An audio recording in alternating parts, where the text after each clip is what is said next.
Welcome to the Intuitive Hour with psychic medium, author, and intuitive life coach, Michelle Beltran.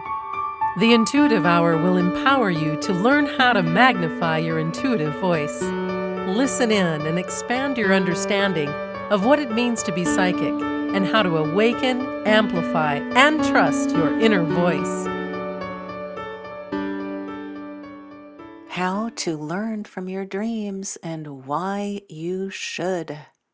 Our topic for the day. Welcome everyone to the Intuitive Hour.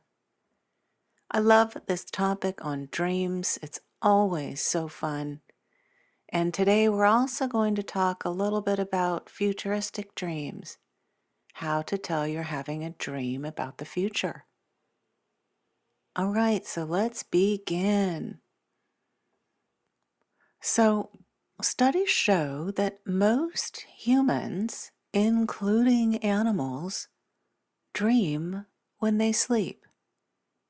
While many people have difficulty recalling their dreams, our bodies do fall into the process during rest, particularly deep rests. In intuitive and psychic and mediumship work, we often look to the dream interpretation, as a learning tool in our subconscious mind. But how can we dissect dream themes and look into the subject as an area of psychic development? If you're curious to know what your dreams are trying to teach you, listen in. We're talking today about those tips for analyzing dreams, as well as what some dreams likely mean. All right, so let's begin with types of dreams. These are dreams you may encounter during rest time. And there's three that are most common that we want to interpret and look at today. To begin, processing and reflective dreams. This is a type of dream. It's one of the most common. It's a dream that focuses on emotional processing. So when we have it, we're working through something emotionally, such as an important relationship in life, maybe a move. These are often dreams that come about as a way to handle events in our waking life. The subconscious mind focuses on these experiences during rest. A common occurrence is for the dream to be a replay of a notable experience.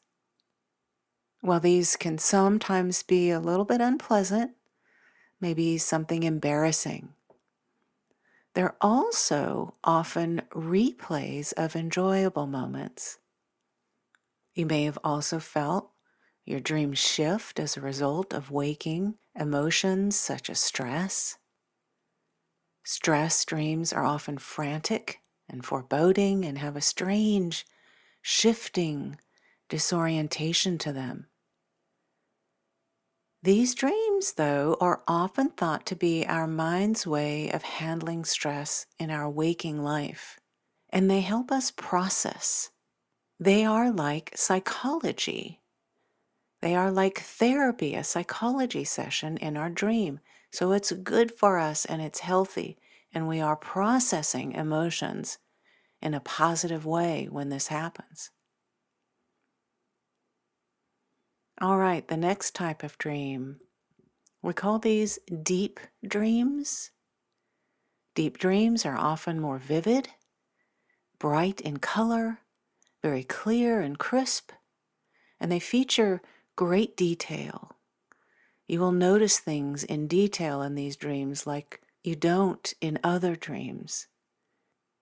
It's common for deep dreams to form as one long sequence rather than disjointed snippets, as you might see in other dreams. These dreams often stick with you for long periods of time, sometimes becoming memories. You may still be able to recall a deep dream that you had going way back as a child. These dreams often feel as real as waking life. Though once you've awoken, you can often spot a few things that were clearly off. The last type of dream, those dreaded nightmares, they are actually extremely common, and as we know, they feel negative. Studies show, though, that 85% of adults report having this occasional nightmare, so it's pretty common. You're not alone. Nightmares often become less frequent as we age. Youthful imagination can cause them to have a more violent or vivid form. In adulthood, our nightmares are often forms of real-life stressors. Another characteristic of a nightmare is that the dreams are often left unfinished. The intense themes or stressful nature can sometimes shock a dreamer back awake before the dream is complete. Our nightmares, it turns out, do teach us quite a bit.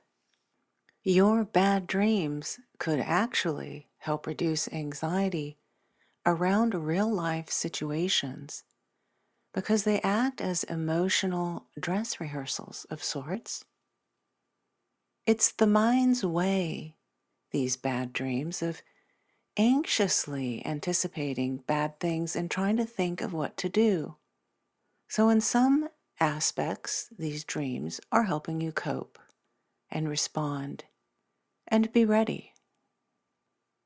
Keep in mind that nightmares can be enhanced with medications, so be mindful of what you might be taking medicinal-wise that could also be creating these in your night's rest. Let's move on to common dream themes. Now that we've discussed 3 types of dreams, we can now look at forms dreams can take and what sort of themes you can expect that are more common.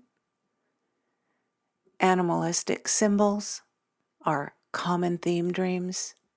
The images or sounds of animals have deep symbolic meaning across many cultures, and some theorize that these dreams are linked to the dreams of animals. Some assign oracle-like meanings to animals. However, the difficulty comes from animals meaning different things in different cultures. So be mindful of this as you're interpreting that dream where you're having an animal kind of symbol. As an example, the elephant is seen as sacred in many Eastern cultures, but in most Western cultures, the elephant has less relevance in that way. As such, the dream of an elephant can be interpreted in different ways depending on your culture. Another common dream theme, bodily failure, teeth falling out. Our bodies failing our commands is also a common dream theme. The theme comes into play when you have a dream of your body not being able to accomplish a task. For example, you might have a dream where you were under physical threat.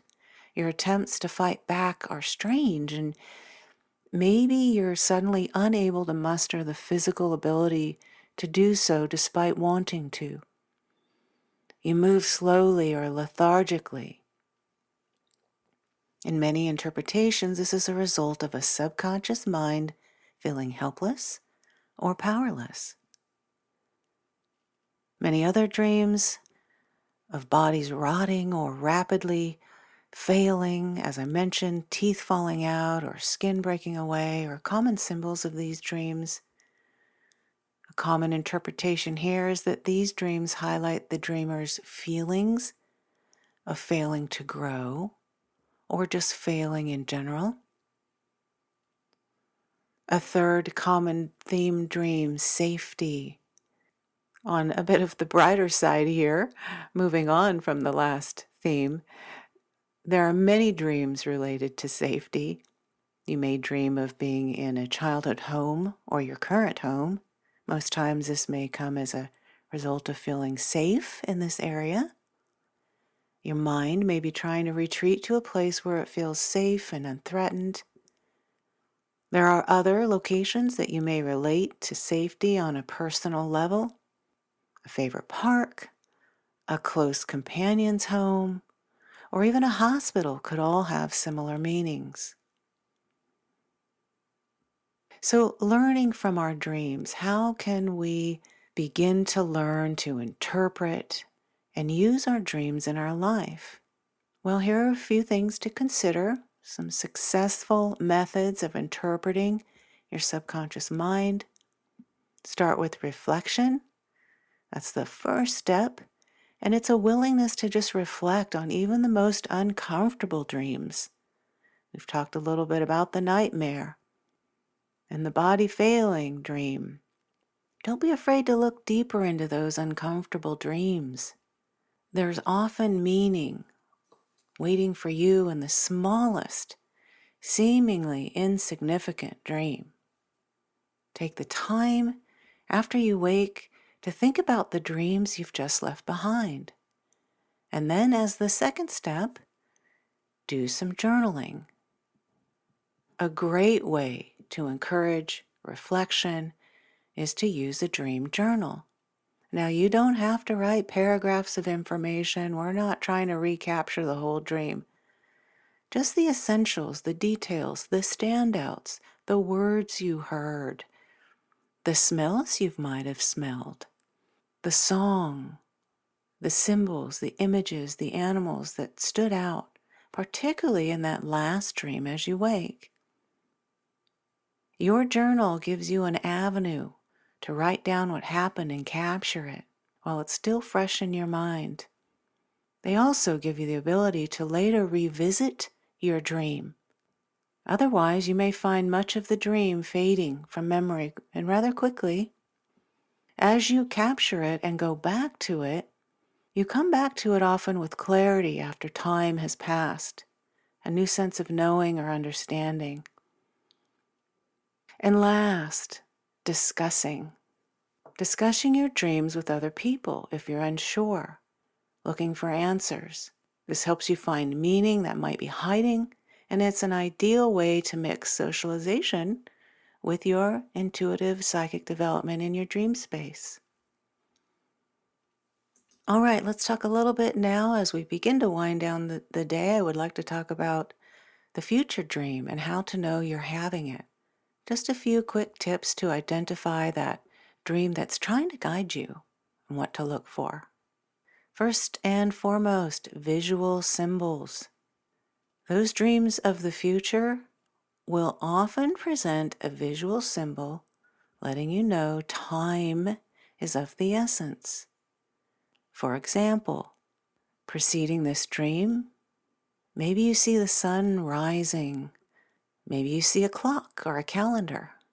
If you're a musician, you might see a metronome.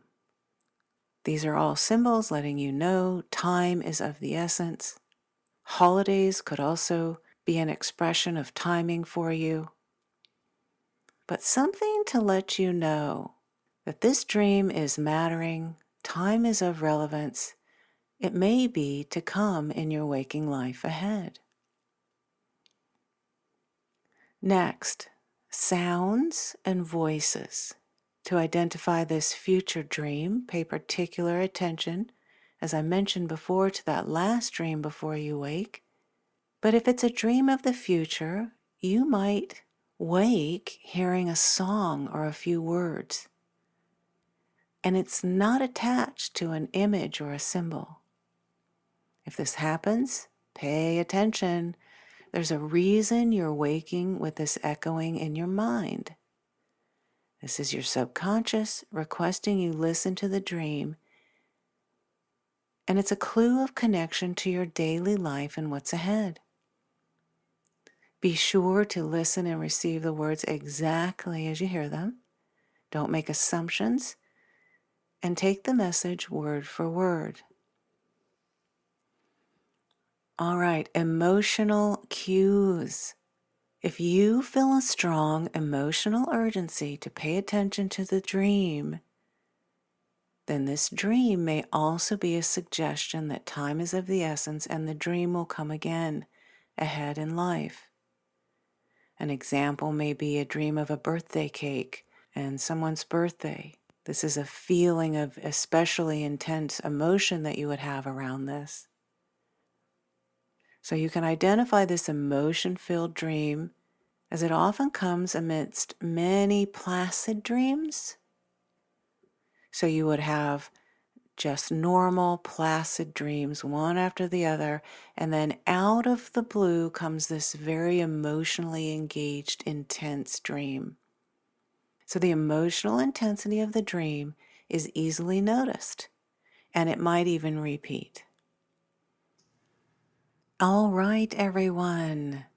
If you're wanting to learn more about your dreams and about dreams of the future, great.